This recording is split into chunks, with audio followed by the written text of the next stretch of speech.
80 தான் ஹைவேஸினுடைய speed limit. இவர் அதுக்கு மேலே வந்திருக்கிறாருன்றது தான் அந்த காட்சியில் நமக்கு தெரிய வருது. அப்போது அந்த கார் ஓட்டிட்டு வந்த நபர் தான் இவர் மேலே புகார் கொடுக்கணும். அங்கே வண்டியை நிப்பாட்டிட்டார் அவர். உண்மையிலேயே அவருக்கு அடித்து தூக்கணுன்ற நோக்கம் இருந்திருந்ததுன்னா அவர் வந்த விதத்தில் எதுக்கு பிரேக் அடித்து நிற்கணும்? அவர் இன்னொரு 1 செகண்ட் லேட்டாக பிரேக் பண்ணியிருந்தாருன்னா ஆதீனத்தோட காரு பறந்துருக்கும்.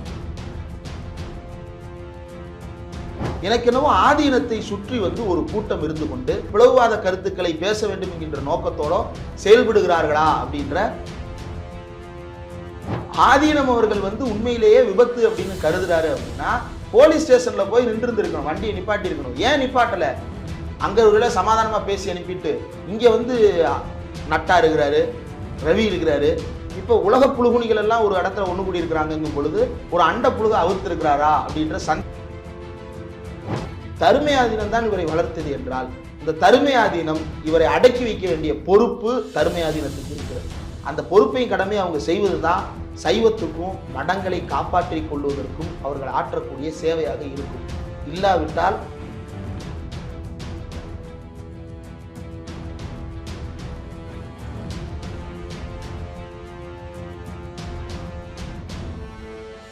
தி டிபேட் நேயர்களுக்கு வணக்கம். இன்றைய சிறப்பு நேர்காணலில் நம்மோடு இணைந்திருக்கிறார் பத்திரிகையாளர் இந்திரகுமார் அவர்கள். சார் வணக்கம். மதுரை ஆதீனம் அவர்கள் பேசுகிறப்ப என கொல்ல சதி நடக்குது அப்படின்ற ஒரு வார்த்தையை பயன்படுத்துகிறாரு. இதோட பின்னணி என்ன? மதுரை ஆதீனம் தொடர்ச்சியாக அரசியல் ரீதியான கருத்துக்களை பேசுறதுக்கு பேர் போன ஒரு மடம். வேற எந்த மடமுமே இந்த தீவிரமான அரசியல் வார்த்தைகளை பேசுறதே கிடையாது. அது இதற்கு முன்னாடி மதுரை ஆதீனமாக இருந்த அருணகிரிநாதர் அவர்கள் அதை தொடங்கி வைக்கிறார். ஏன் அவர் பேசுறாரு அப்படின்னா அவர் தீவிர அரசியலுக்கு போகணும்னு ஆசையில இருந்தவர். அவங்க அப்பா பிடிச்சி மடத்துல சேர்த்து விட்டு அவர் ஒரு மாலை நேர பத்திரிகையில சென்னையில கிரைம் பீட் ரிப்போர்ட்டரா ஒரு பிரைம்ல வேலை பார்த்துட்டு இருந்தவர் நீ சைவ சமயத்துக்கே திரும்பி இருப்பா அப்படின்னு அவர் மொட்டையை போட்டு மடத்துல சேர்த்து விட்டாங்க. அவர் அதையும் பார்த்துக்கிட்டு அவர் ஒரு அதிமுக அனுதாபியாக திராவிட இயக்கத்தின் மீது வெறுப்பில்லாத ஒரு ஆதீனமாக அவர் தொடர்ந்து பேசி கொண்டிருந்தார். அரசியல் ரீதியான கருத்துக்களை அவர் சொன்னாலும் கூட மக்கள் மத்தியில விரோதத்தை தூண்டுற வகையில் அவர் பேச மாட்டார். இந்து மதத்தை உயர்த்தி பேசுவார். சைவமா இந்துவான்னு கேட்டால் நான் முதலில் சைவன் அப்படின்னு பேசுவார். தமிழ் வளர்ச்சி குறித்து அவர் பேசுவார். மத நல்லிணக்கம் குறித்து அவர் பேசுவார். மதுரையோடைய கல்ச்சரை ரெப்ரசன்ட் பண்றவரா அவர் இருந்தார். பட் அந்த பாலிடிக்ஸ்க்கு இப்போ இவர் பேசுகிற பாலிடிக்ஸ் வித்தியாசம் முற்றிலும் மாறுபட்டதா இருக்குது. ஏன் மாறுபட்டதா இருக்குது அப்படின்னா அந்த ஆதீனத்தையே நீங்க கடைசி காலங்கள்ல கடைசி ஒரு 2011க்கு பிறகு அவர் கொடுத்த பேட்டிகள், அவர் எடுத்த முடிவுகள் எல்லாம் பலத்த சர்ச்சையை ஏற்படுத்துவதாகவே இருந்தது. குறிப்பாக அவருக்கு இந்து முன்னணி வெளியே மத நல்லிணக்கம் பேசினாலும் கூட இந்து முன்னணி ஆட்களோடு அவர் காட்டிய நெருக்கம் என்பது அந்த வட்டாரத்தில் சர்ச்சைக்குரியதாகவே இருந்தது. தேர்தல் பிரச்சாரம் எல்லாம் அவர் செய்து கொண்டிருந்தார். அதை தாண்டி கடைசியில் மோடி சாய்பாபா மாதிரி, எடப்பாடி பழனிசாமி யோகி ராம் சுரத்குமார் மாதிரி ஏதோ ஒரு ரமண மகரிஷி மாதிரி அப்படின்னு சொல்லி பேசியிருந்தார். இந்த மாதிரி அவர் விளம்பரமாக சில விஷயங்களை எல்லாம் பேசுவது உண்டு. ஆனா அவருடைய ஸ்டாண்டர்ட் லைன் ஆஃப் ஆர்குமெண்ட் மத நல்லிணக்கம். 5 வருஷத்துக்கு முன்னாடி சன் டிவியில கொடுத்த பேட்டியில ஒரே பேட்டியில தான் முதல் 7 நிமிஷம் ஒரு மாதிரி இருக்கும், அடுத்த பார்ட் வேற மாதிரி இருக்கும். வள்ளுவர் காவியுடை அணிவிக்கலாமா? அணிவிக்கலாம். அதுக்கு அவர் சொல்ற காரணம் ரொம்ப கொஞ்சம் லாஜிக்கான ஒரு காரணத்தை அவர் சொல்லுவாரு. வள்ளுவன் தன்னை உலகினுக்கே தந்து வான்புகள் கொண்ட தமிழ்நாடு, அவரை உலகத்துக்கு கொடுத்தாச்சு, எந்த மதமா இருந்தாலும் அவரை கொண்டாடட்டும். இப்போ என்ன, நான் காவி போட்டு கொண்டாடுறேன், நீங்க கருப்பு போட்டு கொண்டாடுங்க அப்படின்னு சொல்லிட்டு அவர் ஒன்று சொல்லுவார். அதே பேட்டியில தான் அவர் என்ன சொல்லுவாருன்னா மோடி சாய்பாபா மாதிரி அப்படின்னு. அப்போ மோடி வந்ததற்கு பிறகு இங்க இருக்கக்கூடிய மட அதிபதிகளினுடைய பார்வை என்பது வேறு ஒண்ணா மாறுது. அவங்க என்ன நினைச்சிடறாங்க, ஒரு இந்து மத காவலர் அப்படின்ற ரேஞ்சில் மோடியை போர்ட்ரே பண்ற ஒரு அஜெண்டா அவர்களுக்கு கொடுக்கப்பட்டதான்ற சந்தேகம் அங்க இருந்தா வருது. அப்ப அதனுடைய எக்ஸ்டென்ஷனா இப்ப இருக்கக்கூடிய இந்த ஆதீனம் தீவிரமான மதவாத கருத்துக்களை, ஆதீனங்களுடைய வேலை என்பது சைவ சமய பரப்புரை. அதற்கு பிறகு மத்திய காலங்கள்ல அவங்களுடைய வேலை தமிழ் வளர்ச்சி அப்படின்றதெல்லாம் அவங்களுடைய பணிகளாக இருந்தது. குறிப்பா ஈழத்தமிழர் விவகாரத்துல மதுரை ஆதீனம் எல்லாம் ரொம்ப திமுகவோட டைரக்டா அசோசியேட் ஆகி ஒர்க் பண்ண ஆதீனம்.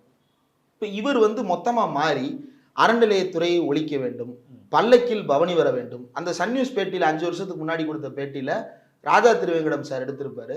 அதுல அவரா வாண்டடா ஒன்று சொல்லுவார், கிட்டத்தட்ட 10 ஆண்டுகளாக அந்த கடைசியா மதுரை ஆதீனம் அருணகிரிநாதர் இருந்தபோது பல்லக்கு பவனி நடக்கவே இல்லை. அது வந்து ஏதோ பட்டின பிரவேசம் அப்படின்னு சொல்லுவாங்க, அதை அவர் பண்ணவே இல்லை. அவரா ஒன்று ஓப்பனா ஒன்று சொல்லுவார், என்னன்னா அந்த காலத்துல வந்து பல்லக்கில் தூக்கிட்டு போயிட்டு இருந்தாங்க, இப்ப என்னால பல்லக்கில் போக முடியுமா, ஏறலாமா, அது கூடாது இல்லையா, அது முடியாது இல்லையா. ஒரு காலத்துல மனுஷன் நாகரிகம் இல்லாம இருந்தான், ஏன் அறிவு இல்லாம இருந்தான், இப்ப நாகரிகம் இருக்கு, அறிவு இருக்கு, இப்ப கார்ல போறோம், என்ன பிரச்சனை அப்படின்னு சொல்லிட்டு ஒரு நவீனத்துவத்தை நோக்கி அவர் நகர்ந்து கொண்டிருந்தார். அவரிடம் சர்ச்சையா மாறினது வந்து நித்யானந்தா தேர்வு. இப்ப இன்னொரு சர்ச்சை வந்து இவரை எப்படி இவர் தேர்வு செய்தார், அருணகிரிநாதர் இவரை எப்படி தேர்வு செய்தார் அப்படின்றது. இப்ப இந்த நபர் வந்து இவர் கூட வந்து ஒருத்தர் இருக்கிறாரு, கூட இருந்து என்ன செய்யறாரு அப்படின்னா, இவர் பேச பேச அவர் தான் எடுத்து கொடுப்பாரு. நீங்க எல்லா பேட்டியும் பாருங்க, அவர் பேச பேச வந்து எடுத்து கொடுத்துக்கிட்டே இருப்பாரு. இப்ப இவர் வந்து இந்திய அளவுல அப்படின்னு இவர் சொல்ல ஆரம்பிக்கிறார் அப்படின்னா, பக்கத்துல இருந்துட்டு உலக அளவுல அப்படின்னு அவர் சொல்லுவாரு. இவர் உடனே உலக அளவுல அப்படின்னு மாத்துவாரு. நேத்து அந்த பேட்டியில பாருங்க, நியூஸ் 18 செய்தியாளர்கள் வந்து மைக்க நீட்டி கேள்வி கேட்டுக்கிட்டு இருக்கும் பொழுது, கேள்வி கேட்டது ஆதீனத்திட்ட அன்வாரண்டடா ஆஜராவார். அவர் என்ன பண்ணுவார் அப்படின்னா, ஆமா அவங்க வந்து குல்லா போட்டிருந்தாங்க, முஸ்லீம்கள் தான் அவங்க அப்படின்னு அவர் தான் வந்து பதில் சொல்லுவார். அதற்கு பிறகுதான் அவரு குல்லா போட்டிருந்தாங்க, தாடி வச்சிருந்தாங்க அப்படின்னு சொல்லிட்டு இவர் பேசுவார். எனக்கு என்னவோ ஆதீனத்தை சுற்றி வந்து ஒரு கூட்டம் இருந்து கொண்டு ஆதீனத்தினுடைய சொத்துக்களை அபகரிக்கும் நோக்கத்தோடோ அல்லது ஆதீனத்தின் மூலமாக சமூகத்தில் பிளவுவாத கருத்துக்களை பேச வேண்டும் என்கின்ற நோக்கத்தோடோ செயல்படுகிறார்களா அப்படின்ற சந்தேகம் இதன் மூலமாக தீவிரப்படுகிறது.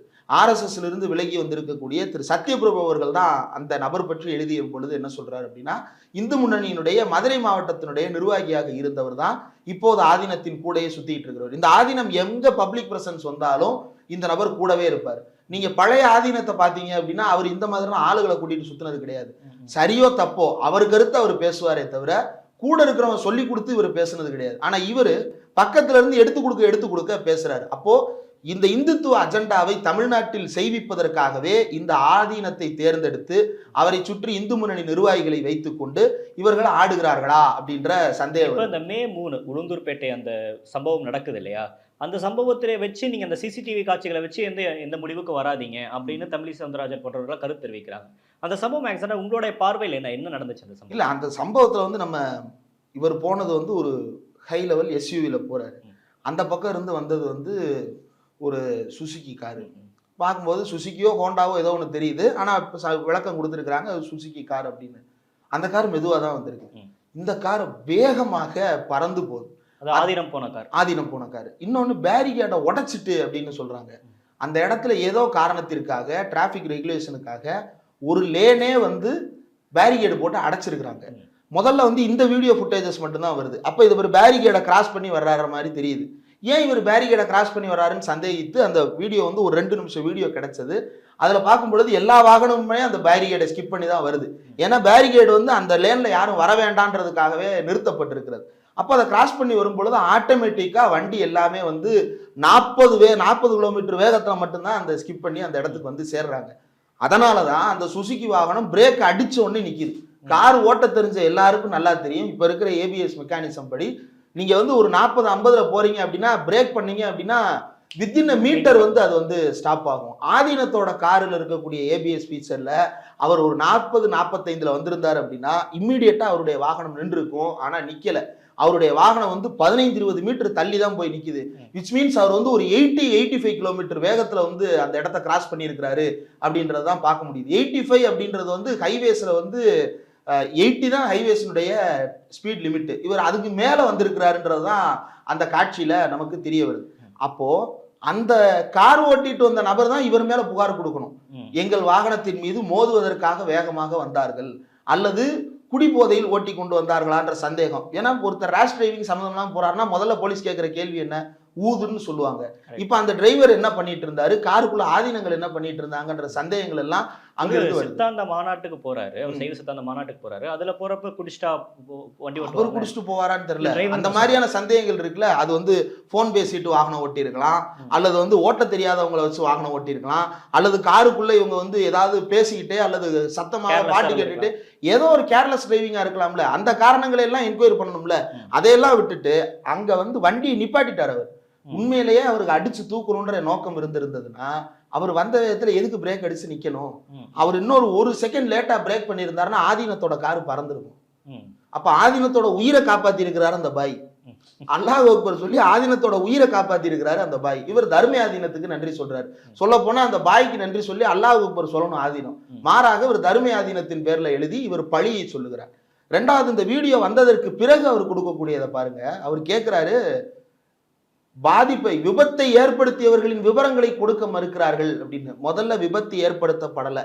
ரெண்டாவது, அப்படி ஏற்படுத்தப்பட்டால் அது விசாரணையில் தெரிய வந்தால் அவர்களை நீதி முறைப்படி தண்டிக்க வேண்டியது காவல்துறையினுடைய பொறுப்பே தவிர உங்களுக்கு அவர்களுடைய விவரங்களை கொடுக்க வேண்டிய அவசியம் இல்லை. காவல்துறை வந்து முன்னுக்கு பின் முரணாக பேசுறாங்க அப்படின்னு ஆதீனத்தோட விளக்கம் இருக்கு. நான் வந்து விபத்து நடந்த உடனே 100க்கு ஃபோன் பண்ணி இன்ஃபார்ம் பண்ணிட்டோம், ஆனா அவர் எந்த போலீஸ் கம்ப்ளைண்ட்டும் கொடுக்கவே இல்லைன்ற ரிப்போர்ட் வந்து காவல்துறை கொடுக்குறாங்க. ஒருதலை பட்சமா வந்து செயல்படுறாங்க காவல்துறை அப்படின்ற ஒரு வார்த்தையை பயன்படுத்துறாரு. இல்ல, 100க்கு கால் பண்றது அப்படின்றது வந்து எமர்ஜென்சிக்காக கால் பண்றாங்க. அதுக்கு பிறகு இவர் வந்து இப்ப அந்த இடத்துல விபத்து நடந்திருந்தது அப்படின்னா வாகனம் அங்கிருந்து போயிருக்கவே கூடாது. பக்கத்துல இருக்கக்கூடிய ஸ்டேஷன் லிமிட்டுக்கு போய் 2 வாகனமும் போய் நிப்பாட்டி 2 பேர் மேலேயும் கம்ப்ளைண்ட்டை பதிவு பண்ணி விபத்து சான்று வாங்கிட்டு வரணும். நானும் கார்ல போயிருக்கேன். கார்ல போகும்போது விபத்துக்கும் உள்ளாயிருக்கிறேன். அது என்னென்ன போலீஸ் ப்ரொசீஜர் இருக்கு, என்னென்ன பேசுவோம், எல்லாமே எனக்கும் தெரியும். ஆதீனம் அவர்கள் வந்து உண்மையிலேயே விபத்து அப்படின்னு கருதுறாரு அப்படின்னா போலீஸ் ஸ்டேஷன்ல போய் நின்று இருக்கணும், வண்டியை நிப்பாட்டி இருக்கணும். ஏன் நிப்பாட்டல? இல்லைன்னா நீங்க காரை மாத்தி வேற வண்டியில கிளம்பிட்டு காரை நிப்பாட்டி இருக்கணும்ல. 2 வண்டி மோதலுக்கு நின்று இருக்குது, 2 பேரும் பேசுனீங்க. நீங்க அவங்கள்ட்ட என்ன பேசி அனுப்புனீங்கன்றது யாருக்கும் தெரியாதுல்ல.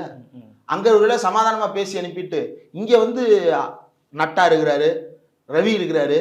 இப்ப உலக புழுகுணிகள் எல்லாம் ஒரு இடத்துல ஒண்ணு கூடி இருக்கிறாங்கும் பொழுது நான் உலக புழுகுணிகளுக்கெல்லாம் உலக மகா புழுகுனி அப்படின்னு நிரூபிக்க வேண்டிய பொறுப்புலையும் கட்டாயத்திலையும் அவர் வந்து ஒரு அண்ட புழுக அவிர்த்திருக்கிறாரா அப்படின்ற சந்தேகம் வந்து ஆதீனத்தின் மேல வருது. இவருக்கு கொடுக்கப்பட்ட அஜெண்டா ஒண்ணுதான், தமிழ்நாட்டுல எப்படியாவது ஒரு இஸ்லாமிய வெறுப்பை பரவ விட வேண்டும். இவர் வந்து இடையில பல மேடைகள்ல பேசின பேச்சுக்கள், இவர் கொடுத்த கமெண்ட்ஸ் என்ன சொல்றாரு, சர்ச்சு சொத்துக்களை எல்லாம் கோயில் இது அரசாங்கம் நிர்வகிக்குதா, மசூதி சொத்துக்களை எல்லாம் அரசாங்கம் நிர்வகிக்குதான்னு கேட்கிறாரு. சர்ச்சுன்றது தனியார் சொத்து. அந்த தனியார் சொத்தை யாரும் நிர்வகிக்க வேண்டிய அவசியம் கிடையாது. எப்படி அதானி தனியார் சொத்து வச்சிருக்கிறாரோ அதே போல ஒருத்தர் சர்ச் வச்சிருக்காருன்னா அவருடைய தனிப்பட்ட இடத்துல அவருடைய சமூகத்தில இருந்து அவர் கலெக்ட் பண்ணி அதை பண்ணிக்கிறாரே தவிர பொதுமக்களிடமிருந்து வரிப்பணத்தின் மூலமாக கட்டப்பட்டது அல்ல. ஆனா ஆதீனங்களுக்கு கொடுக்கப்பட்ட நிலம் என்பது யாரால் எப்படி எடுக்கப்பட்டது, எப்படி கொடுக்கப்பட்டது. ஆதீனத்திற்கு இவ்வளவு சொத்துக்கள் இன்றைக்கு சேர்ந்திருக்கிறதே, இந்த சொத்துக்களை எல்லாம் வந்து சிவபெருமான் எழுதி வச்சாரா? மன்னர் காலத்துல தான் எழுதி வச்சாங்க, ஆட்சியாளர்கள் தான் எழுதி வச்சாங்க. அப்போ அது மக்களுடைய சொத்தாகத்தான் இருந்தது. அந்த மக்களுடைய சொத்துக்களை நிர்வகிப்பதற்காக அறநிலையத்துறை கணக்கு கேட்கிறாங்களே தவிர உங்களுடைய மத சம்பிரதாயங்கள் எதிலாவது நீங்க அந்த மதுரை ஆதீனம் வந்து ஒடுக்கத்திலிருந்து தரிசனம் கொடுப்பாரு. நீங்க அந்த பழைய ஆதீனம் போய் பார்த்தீங்க அப்படின்னா போய் ஐயா வணக்கம் சொன்னோடனே ஆசீர்வாதம் அப்படின்னு சொல்லிட்டு 2 கையை தூக்கி ஆசீர்வாதம் பண்ணுவாரு. ரொம்ப மஜாவா இருப்பார், அவர் ஜாலியா பேசிட்டு இருப்பாரு. இப்போ அப்படி ஏதாவது உங்களுடைய மத சம்பிரதாயங்கள்ல அறநிலையத்துறை தலையிடுதா? நீங்க கையை தூக்கி ஆசீர்வாதம் பண்ணக்கூடாது, நீங்க யாருக்கு திண்ணீர் கொடுக்கக்கூடாது, ஆப்பிள் பழம் கேட்ச் போடக்கூடாது, இதெல்லாம் ஏதாவது அறநிலையத்துறை தலையிட்டு இருக்கா? கிடையாது. உங்களுடைய சொத்து நிர்வாகம் சரியா இருக்கா இல்லையா அப்படின்றதுல சொத்தை மீட்டு கொடுன்றதை மட்டும் அறநிலையத்துறை கேட்குறீங்க. இப்போ மற்றவங்க எல்லாம் ஒரு மாதிரி கருத்து தெரிவிக்கிறாங்கன்னா புரிஞ்சுக்க முடியும். இந்து மக்கள் கட்சியே வந்து ஆதீனம் வந்து ஏதோ பேசுறாரு, அவர் பேச எங்களுக்கு உடன்பாடு இல்லை அப்படின்னு சொல்றத நம்ம எப்படி புரிஞ்சுக்க வேண்டியது? இல்லை, அவங்களுக்குள்ள நிறைய வாக்கிய தகராறு இருக்க வாய்ப்பு இருக்கு. ஆனா இது மாதிரி விஷயங்கள் வரப்ப ஒத்துமையா தானே இருக்கு. அதுல ஒரு பாயிண்ட் அவர் சொன்னது, அவ்வளவு நேரம் வந்து செந்தமிழ்ல எழுதப்பட்டிருக்கிறது அந்த அறிக்கை 3 பக்க அறிக்கை வந்து அதை செய்கிறார், இதை செய்கிறார், சேகர்பாபு பத்தி விமர்சனத்தை பத்தி எல்லாம் குறிப்பிடுறாங்க. இந்த ஒரு இடம் வரும்பொழுது அந்த இடத்துல வந்து ஒரு மதுரைக்காரனுடைய ஸ்லாங் ஒன்று வருது. பச்சை தண்ணி கூட கொடுக்க மாட்டாங்க, பச்சை தண்ணி சை போடல, பச்சை தண்ணீர் கூட அப்படின்னு போடல, பச்சை தண்ணி கூட கொடுக்க மாட்டார் ஆதீனம் அப்படின்றத எழுதியிருக்கிறாரு. ஒருத்தன் எவ்வளவு ஊண்டாயிருந்தா இந்த வார்த்தை எழுதியிருப்பான், அந்த மதத்தை சுத்தி இருக்கக்கூடியவன்லாம் எவ்வளவு ஹேர்ட் ஆயிருந்தா இந்த வார்த்தை வந்து வெளியே வந்திருக்கும். அப்போ பச்சை தண்ணி கூட கொடுக்க மாட்டேன்னு இந்து மக்கள் கட்சி குற்றச்சாட்டு வைக்கிற அளவுக்கு ஆதீனத்தினுடைய செயல்பாடு இருக்கு. உண்டியல் காசை பத்தி கணக்கு கேட்கறதுக்கு நீங்க யாரு? எதிர்கட்சிகள் வந்து லா அண்ட் ஆர்டர் சரியில்லை அப்படின்னு ஏடிஎம்கே ஒரு டோன்ல பேசுறாங்க, பிஜேபி இன்னொரு டோன்ல இறங்கி போய் பெண்களுக்கே பாதுகாப்பு இல்லை அப்படின்னு சொல்றாங்க, கவர்னர் அவர்கள் வந்து சட்டம் ஒழுங்கு சரியில்லைன்னு சொல்றாங்க. இப்போ இந்த டோனோடையே பார்க்குறப்ப ஆதீனம் அவரோட டோனு வந்து இங்கே வந்து லா அண்ட் ஆர்டர் இஷ்யூ இருக்கு, என் உயிருக்கே பாதுகாப்பு இல்லை, என்ன கொல்ல சதி நடக்குது, அது அவர் இஸ்லாமிய வெறுப்பையும் அவர் இந்த ஹெட் ஸ்பீச்சையும் கொடுக்குறாருன்றப்ப இதெல்லாம் வந்து அரசாங்கம் ஏன் அமைதியா பார்த்துட்டு இருக்கு? இப்போ பேசுறாங்கன்னா அரசியல் புரிஞ்சுக்க முடியுது, கவர்னர் பேசுறதும் புரிஞ்சுக்க முடியுது, இவர் பேசுறாருன்றப்ப இவர் மேலே ஏன் இந்த வழக்கம் தொடர முடியல? இல்லை, இதுல வந்து பலரும் சொல்ற உதாரணம் என்ன அப்படின்னா, ஜெயலலிதா சங்கராச்சாரியார் கைது செய்து உள்ள வைத்தது. அது தீபாவளி நாள்ல அவர் வெளியூர் போயிருந்த போது அள்ளி போட்டு தூக்கிட்டு வந்தது அப்படின்றத ஒரு உதாரணமா சொல்லுவாங்க. ஜெயலலிதாவுக்கு ஒரு பிரிவிலேஜ் இருந்தது. அந்த பிரிவிலேஜ் வேறு எந்த ஆட்சியாளருக்கும் தமிழ்நாட்டில் கிடையாது. அந்த பிரிவிலேஜை பயன்படுத்தி அவர் என்னன்னாலும் செய்யலாம். அவரை இந்து விரோதின்னு யாருமே சொல்ல மாட்டாங்க. ஆனா இந்த ஆதீனங்களை பூரா இருப்பதற்கு அனுமதித்து, நான் மறுபடியும் அண்டர்லைன் பண்ணி சொல்றேன், இந்த ஆதீனங்கள் சொத்துக்களை வைத்துக் கொள்வதற்கு அனுமதித்து இவர்களை ஆதரித்துக் கொண்டிருக்கின்ற திமுகவை இவங்க இந்து விரோதிம்பாங்க, சமய விரோதிம்பாங்க, இந்து மத கடவுளுக்கு எதிராக பேசினதா சொல்லுவாங்க. ஆனா ஜெயலலிதா சங்கராச்சாரியரே தூக்கி உள்ள வச்சாலும் ஜெயலலிதாவின் மீது எந்த விதமான இந்து விரோத பட்டங்களையும் இவர்கள் சுமத்த மாட்டார்கள். இந்த பிரிவிலேஜ் வேற யாருக்கு இருக்கிறது? அப்ப அதனால இவர்களை கைது செய்யாமல் இருப்பது அப்படின்றது வேற எந்த காரணமும் இல்ல. தேவையில்லாத பதற்றத்தையும் அச்சத்தையும் தெரியக்கூடிய கருத்தை பதற்றத்தை உருவாக்கக்கூடிய கருத்துக்கள் தானே. இல்ல அது சமாளிக்கிறதுக்கு பல வழிகள் இருக்கிறது. இப்ப இவர் பேசக்கூடிய கருத்துக்கள் சர்ச்சையை ஏற்படுத்துகிறது அப்படின்னா இப்ப வழக்கு தொடுத்திருக்கிறாங்க. நம்முடைய கோரிக்கை அதுதான். அரசு ஏன் செய்ய மாட்டேங்குதுன்றதை தாண்டி அரசு இவர் மீது ஏதாவது நடவடிக்கை எடுக்கணும்ன்றதுதான். இந்த மாதிரியான ஒரு சமூகத்திற்கு கேடான கருத்துக்களை சாமியார் என்கின்ற பெயரில் பேசிக்கொண்டே இருக்கிறார். இவர் மட்டும் பேசுறாரு. ஒரு பக்கம் ஜக்கி வாசுதேவ், இப்ப இவர், அடுத்து இந்த சங்கராச்சாரியார் புதுசா நியமிக்கப்பட்டவர்னு ஒருத்தரை வச்சுக்கிட்டு இவங்க ஊருக்குள்ள அடிக்கிற கூத்துக்கள், இந்த கூத்துக்களை எல்லாம் அரசாங்கம் வேடிக்கை பார்த்து கொண்டிருக்க வேண்டிய அவசியம் இல்லை. கைது நடவடிக்கை இல்லாவிட்டாலும் கூட நீதிமன்ற நடவடிக்கைக்கு அவர்களை உட்படுத்துவதற்கு அரசு தயங்க கூடாது. ஏன்னா சேகர்பாபு ஏற்கனவே அவருடைய தெளிவுபடுத்தி இருக்கிறார். ஆதீனங்களை பொறுத்தவரையில எல்லா ஆதீனங்களும் அரசுக்கு எதிராக இருப்பது போன்ற தோற்றத்தை ஏற்படுத்த முயற்சி செய்கிறார் மதுரை ஆதீனம். அது உண்மை அல்ல. மதுரை ஆதீனத்திற்கு வாயடக்கம் தேவை. இல்லாவிட்டால் நடவடிக்கைக்கு தயங்க மாட்டோம்னு. நீங்கள் நடவடிக்கை எடுக்க வேண்டிய நேரம் வந்துவிட்டது. அந்த நடவடிக்கை இப்போது எடுக்கப்பட வேண்டும். கைதுன்னு இல்லை, நீதிமன்ற நடவடிக்கைக்கு அவரை இழுத்து விடுங்க. சமூகத்தில் பதற்றத்தை விளைக்கும் இந்த ஃபுட்டேஜை ஜட்ஜிட்ட போட்டு காட்டுங்க, ரிப்போர்ட்டை கொண்டு போய் ஜட்ஜிட்ட வைங்க. அந்த ஜட்ஜி சொல்லட்டும், மதுரை நீதிமன்றத்தில் வழக்கு நடத்துங்க அல்லது சென்னை நீதிமன்றத்தில் வழக்கு நடத்துங்க. அந்த வழக்குல நீதிமன்றம் சொல்லட்டும் ஆதீனம் செஞ்சது சரியா தவறான்னு. ஜக்கி அவர் பேருனா பாபா ராம்தேவ் மீது உச்சநீதிமன்றம் கடுமையான விமர்சனங்களை முன்வைக்கலையா? ஜக்கி வாசுதேவ் மேல முன்வைக்கலையா? நித்யானந்தா மேல முன்வைக்கலையா? இவரை நீதிமன்ற நடவடிக்கைக்கு ஆட்படுத்தி அவரை அமைதிப்படுத்துகின்ற வழியை அரசாங்கம் செய்ய வேண்டும். அப்படி செய்வதுதான் ஒரே வழி இவரை அமைதியாக்குவதற்கு. இல்லாவிட்டால் மதுரை ரொம்ப அமைதியான பூமி. அமைதியான பூமி இந்த சென்ஸ், நீங்க அங்க மதக்கலவரத்தை தூண்டுறது அவ்வளவு சாதாரணம் இல்லை. எந்த அளவுக்கு மதுரை நல்லிணக்கமான பூமியா இருக்குன்னா, ஒரு இந்து மக்கள் கட்சி நிர்வாகி ஒருத்தர் அறிக்கை கொடுக்குறாரு, ஒரு மதத்தின் மீது தேவையில்லாத பழியை சுமத்தாதீர்கள்னு மதுரையில இருந்து அறிக்கை வருது. ஏன் அது வருது? மதுரையில் இருக்கக்கூடிய கல்ட் அப்படி. மதுரையில் இருக்கக்கூடிய கல்ட் என்ன? நீங்க மீனாட்சி சுந்தரேஸ்வரர் சாத்தின மாலைய ஒரு ஐயரே இறங்கி ஒரு இஸ்லாமியருக்கு அந்த மாலையை சூட்டி ரோஸ் மில்க் வாங்கி குடிச்சிட்டு 2 பேரும் கட்டி பிடிச்சு போட்டோவுக்கு போஸ்ட் கொடுத்துட்டு போறாங்க இல்லையா? அதே போல இஸ்லாமியர்கள் தங்கள் வீட்டு பிள்ளைகளுக்கு மீனாட்சி அம்மனை போல வேடமிட்டு அந்த பிள்ளைகளை ஊர்வலத்துக்கு கூட்டிட்டு வர்றாங்க இல்லையா? தங்களுடைய பிள்ளைகளுக்கு கருப்பசாமி வேடம் போட்டு அந்த ஊர்வலத்துக்கு கூட்டு வராங்க இல்லையா? தங்களுடைய பிள்ளைகளுக்கு கள்ளழகர் வேடமிட்டு அந்த கூட்டத்துக்கு கூட்டு வராங்க இல்லையா? எப்படி கூட்டு வர்றாங்க? இந்த உறவு எங்கிருந்து வந்தது அப்படின்னா, இதைதான் அண்ணன் தம்பி உறவு, அண்ணன் தம்பி உறவுன்னு நம்ம மாம மச்சான் உறவு, அண்ணன் தம்பி உறவுன்னு சொல்றது காரணம் என்ன அப்படின்னா, இந்த இடத்துல மதத்துக்கு ரோலே கிடையாது. அது ஒரு திருவிழா. அந்த திருவிழாவை எல்லாரும் சேர்ந்து கொண்டாடுவாங்க. ஆமா, அந்த கல்ட் மதுரையில இருக்கிறது. இது பாதிப்புக்கு உள்ளாக்குவதற்காகவே அன்னைக்கு நைட்டு தான் நியூஸ் வருது. ஆதீனம் பேசுறதுக்கு முந்தின நாள் நைட்டு தான் நியூஸ் வருது. என்ன வருது? ஒருத்தர் இஸ்லாமியர் ரோஸ் மில்க் கொடுக்குற, எல்லாரும் கொடுக்குறாங்க. அது ஒரு மசூதிக்கு முன்னாடி நடந்தா அது ஒன்று செய்தியா மாறிச்சு. மசூதிக்கு முன்னாடி நின்று பாய்கள் எல்லாருக்கும் ரோஸ் மில்க் கொடுக்குறாங்க. இவர் இறங்கி மரியாதை செலுத்திட்டு போறாரு அப்படின்றது. இந்த இறங்கி மரியாதை செலுத்துறன்றது எல்லா மண்டபப்படியிலையும் நடக்கும். அழகர் பல மண்டபப்படிக்கு வருவார். மண்டபப்படிக்கு வரும் பொழுதெல்லாம் என்ன பண்ணுவாங்க அப்படின்னா, அந்த மண்டபப்படியினுடைய உரிமையாளர் ஒருத்தர் இருப்பார்.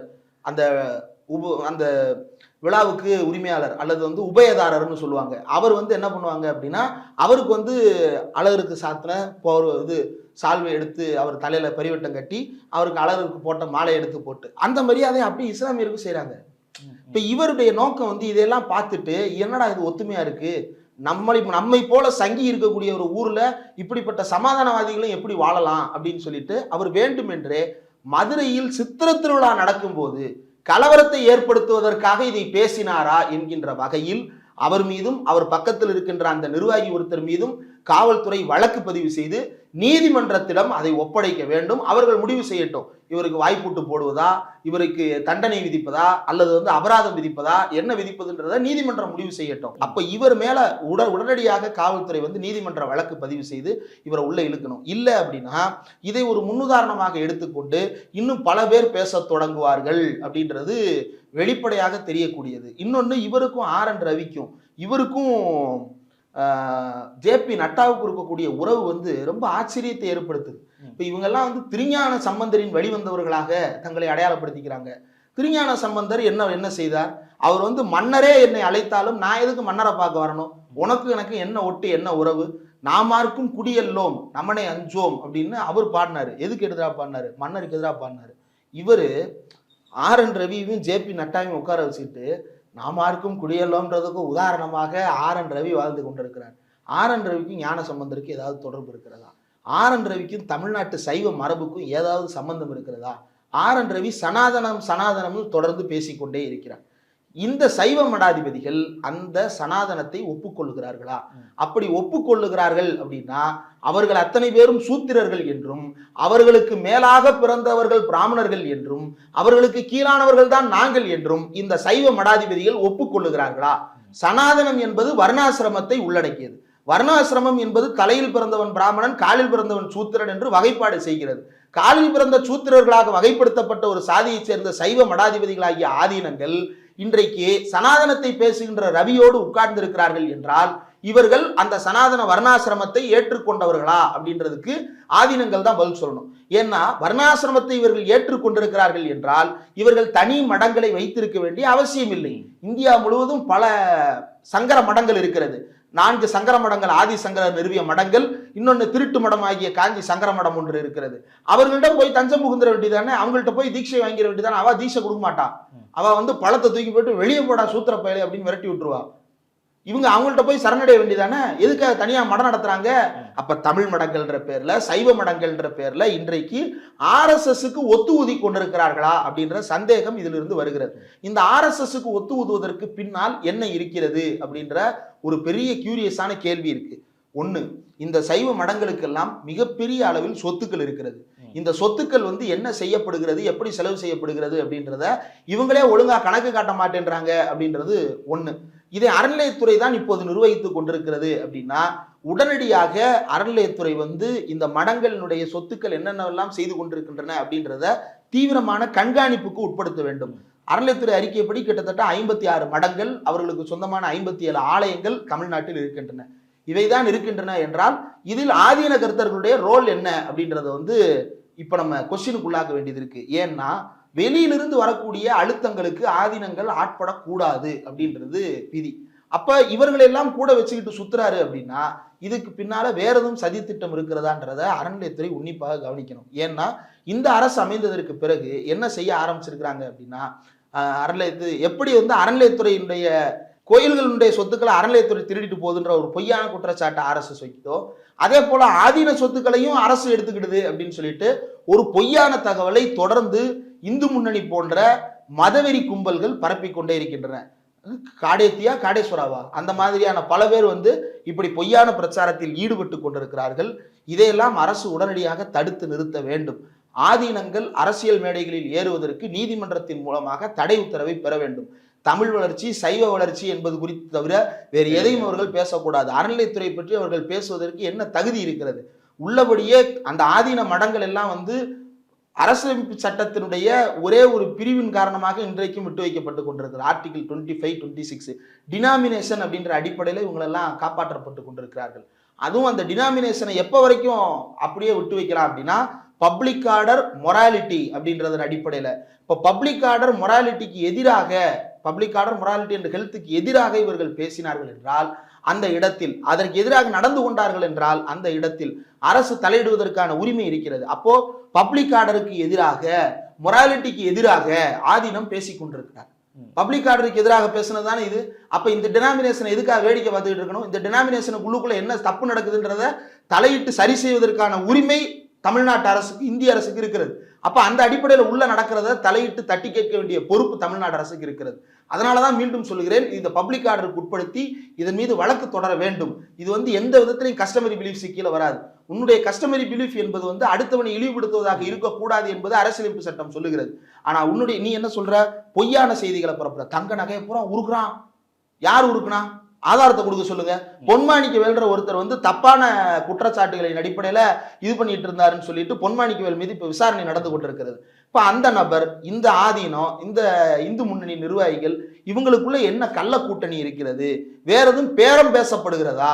ஏன்னா நேற்று திருமதி கலையரசி நடராஜன் அவர்கள்ட்ட பேசும்போது என்ன சொல்றாங்க, பல கோடி ரூபாய்க்கு உள்ளுக்குள்ள டீலிங் போயிட்டு இருப்பதா அவங்களுக்கு தகவல் வர்றதா சொல்றாங்க. அப்ப SRM பல்கலைக்கழகம், ஆதீனங்கள், இந்து முன்னணி, மத வெறுப்பு பிரச்சாரம், பிஜேபி நிர்வாகிகள் கலந்து கொள்வது, இது எல்லாமே சர்ச்சைக்குரியதாக இருக்கிறது. அப்போ ஆதீனங்கள் உண்மையிலேயே தங்களை காப்பாற்றிக் கொள்ள வேண்டும், உங்களுடைய சொத்துக்களுக்கு பாதிப்பொள்ளாமல் இருக்க வேண்டும் என்றால் வாயை மூடிக்கொண்டு மத வேலையை மட்டும் பார்த்து கொண்டிருக்க வேண்டும். அரசியல் பேசுங்க. அரசியலை பேசாம எப்படி இருக்கிறது? அரசியல் பேசுங்க. ஆனா என்ன அரசியல் பேசுறீங்க? உங்களுடைய மதத்தின்படி, இன்றைக்குரிய மாற்றத்தின்படி, பழைய மதராதினா தானே சொல்றாரு அவர். அந்த சன் நியூஸ் பேட்டியை மறுபடியும் சொல்றாரு. அதுல ஒரு 7 நிமிஷ பேட்டி. அந்த 7 நிமிஷ பேட்டியில அவர் முக்கியமான விஷயம், சபரிமலை கோயிலுக்குள்ள பெண்கள் போகலாமா கூடாதா அப்படின்ற கேள்வி. அப்ப அவர் என்ன சொல்றாரு அப்படின்னா, மனிதநேய அடிப்படையில் போக வேண்டும், ஆனால் நம்பிக்கை அடிப்படையில் போகக்கூடாது என்று அவர்கள் சொல்லுகிறார்கள். அப்ப ஆதீனத்தின் நிலைப்பாடு என்ன?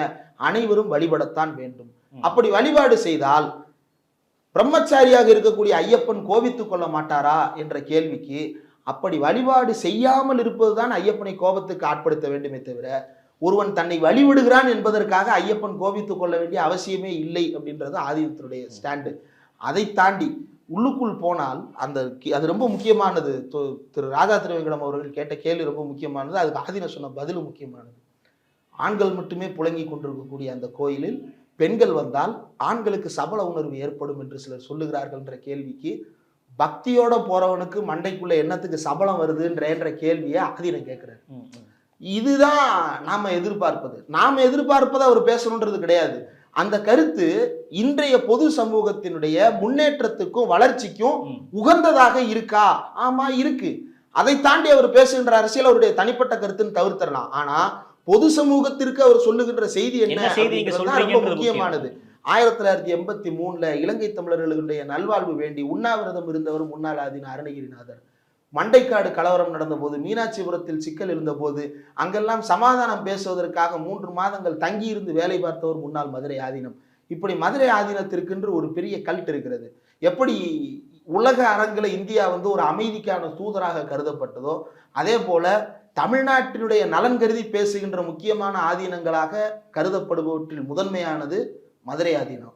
நாகூர் ஹனீஃபா வீட்டுக்கு போய் பாடுறதா இருக்கட்டும், இன்றைக்கும் நீங்க தோழர் ஆலூர் ஷனவாஸை கேளுங்க, அவர் மதுரை ஆதீனத்தை பற்றி அவ்வளவு நெகிழ்ச்சியான விஷயங்களை பகிர்ந்து கொள்வதற்கு அவரிடம் அவ்வளவு இருக்கிறது. இந்த இடத்துல இருந்து நீங்க யோசிச்சு பாருங்க, ஆதீனத்தின் மீது மக்களுக்கு மதிப்பு கூடும். ஆனால் இதை பேச பேச உண்மையிலேயே நான் எதுவும் சொல்ல வேண்டியதில்லை. கமெண்ட் செக்ஷன்ல போய் பாருங்க, இப்ப இருக்கக்கூடிய மதுரை ஆதீனத்தை பத்தி மக்கள் என்ன கருதுறாங்கன்றத கமெண்ட்ஸ்ல பார்க்க முடிகிறது, மீம்ஸ்ல பார்க்க முடிகிறது. அப்போ ஆதீனத்துக்கு இருக்கக்கூடிய மரியாதையை கெடுக்கக்கூடியவராக இந்த ஆதீனம் செயல்படுகிறார் என்றால், மத ரீதியாவே நான் சொல்றேன், தருமை ஆதீனம் தான் இவரை வளர்த்தது என்றால், அந்த தருமை ஆதீனம் இவரை அடக்கி வைக்க வேண்டிய பொறுப்பு தருமை ஆதீனத்துக்கு இருக்கிறது. அந்த பொறுப்பையும் கடமை அவங்க செய்வதுதான் சைவத்துக்கும் மடங்களை காப்பாற்றிக் கொள்வதற்கும் அவர்கள் ஆற்றக்கூடிய சேவையாக இருக்கும். இல்லாவிட்டால் உங்க சொத்துக்களையும் சேர்த்து ஒரு அம்பலத்துல ஏத்தத்தான் போறாரு. அதை நீங்க வேடிக்கை பார்த்துட்டு திருதுன்னு முழிக்கத்தான் போறீங்க. நிறைய விஷயங்கள் பகிர்ந்துக்கிட்டீங்க. உங்க கருத்துக்கும் நேரத்திற்கும் நன்றி. தேங்க்யூ.